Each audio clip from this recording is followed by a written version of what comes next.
नमस्कार, मैं हूं विजय विद्रोही। भारत के प्रधानमंत्री नरेंद्र मोदी की पत्नी यशोदाबेन में आखिर चीन की क्या दिलचस्पी? भारत के राष्ट्रपति कोविंद की पत्नी सविता कोविंद में आखिर चीन की क्या दिलचस्पी? मोदी सरकार में मंत्री स्मृति ईरानी के पति जुबिन ईरानी में आखिर चीन की क्या दिलचस्पी? जोधपुर के मेयर दिन में कहां जाते हैं, उनकी लोकेशन पता लगाने में चीन की क्या दिलचस्पी है? यहां तक कि अखिलेश यादव के ससुर रियल टाइम में जो मूवमेंट करते हैं उसे जानने में चीन की क्या दिलचस्पी है? बड़े इंटरेस्टिंग सवाल है। इंडियन एक्सप्रेस आप पढ़िएगा तो उसमें से भी जवाब निकालने की कोशिश करेंगे। तो कुल मिलाकर इंडियन एक्सप्रेस अखबार कहता है कि चीन करीब भारत के 10,000 प्रभावशाली लोगों की जासूसी करा रहा है। इसमें प्रधानमंत्री शामिल हैं, 5 पूर्व प्रधानमंत्री शामिल हैं, इसमें 350 से ज्यादा सांसद शामिल हैं, मोदी सरकार के 2 दर्जन से ज्यादा मंत्री शामिल हैं, 700 से ज्यादा नेता शामिल हैं, 40 मुख्यमंत्री या पूर्व मुख्यमंत्री शामिल हैं, 70 से ज्यादा सेना के अधिकारी या सेना के पूर्व अधिकारी शामिल हैं, 460 आईएएस और आईपीएस अधिकारी शामिल हैं, 1.5 दर्जन के आसपास पत्रकार शामिल हैं, 2 दर्जन सामाजिक कार्यकर्ता शामिल हैं। सिलसिला बहुत लंबा है। तो सवाल उठता है कि चीन ये सब कर रहा है तो उसके पीछे मकसद क्या है? इतना पैसा खर्च कर रहा है, कंपनी को आउटसोर्स कर रखा है डाटाबेस की बनाने के लिए, तो इसके पीछे कोई ना कोई इसका मकसद रहा होगा। इसकी हम विवेचना करेंगे।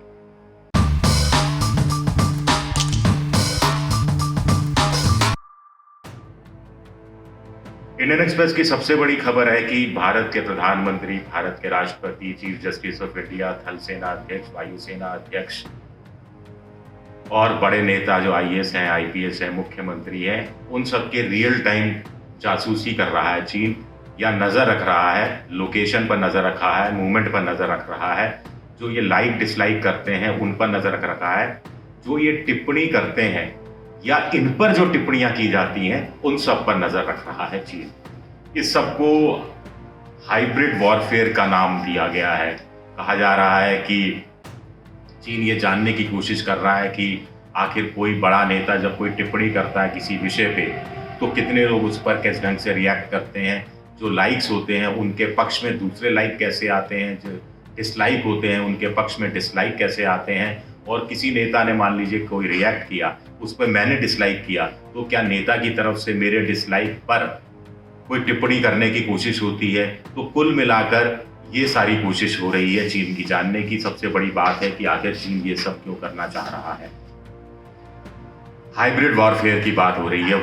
हाइब्रिड वॉरफेयर का मोटे तौर पर मतलब है कि बिना हथियारों का युद्ध लड़ना, मानसिक युद्ध लड़ना, सोशल मीडिया के माध्यम से युद्ध लड़ना, भारतीय जनमानस को सोशल मीडिया से प्रभावित करने वाला युद्ध।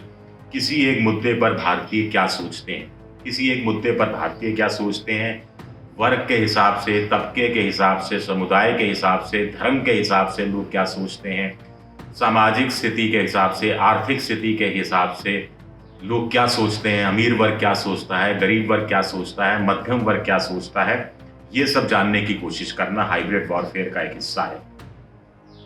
इस सब का डाटा बेस तैयार करना और भारत के खिलाफ अपने तरीके से इसका इस्तेमाल करना, ये चीन का मकसद हो सकता है। पहला चरण है डाटा बेस तैयार करना।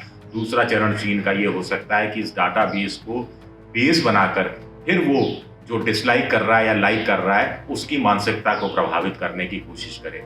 जैसे आसान शब्दों में मैं समझाऊं कि मान लीजिए प्रधानमंत्री मोदी ने कोई टिप्पणी की और मान लीजिए उस टिप्पणी पर एक बड़ा वर्ग ने जो लाइक किया, वो लाइक ऐसे थे जो बहुत राइट विंग वाले लाइक हैं।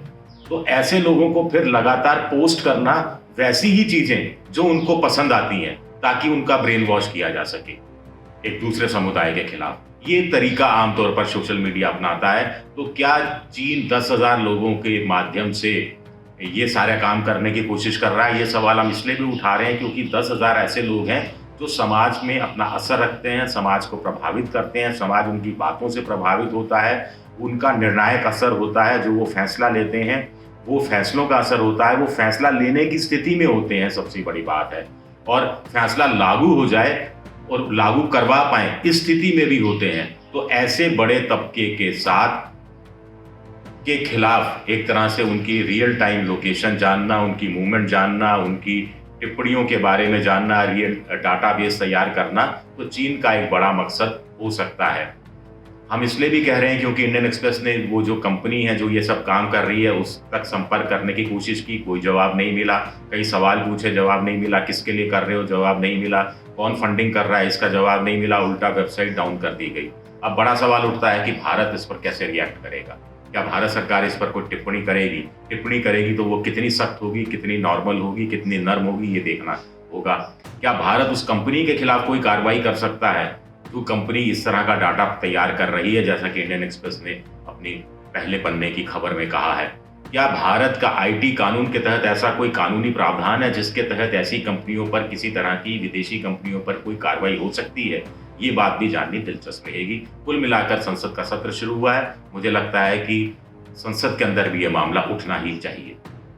एबीपी न्यूज आपको रखे आगे।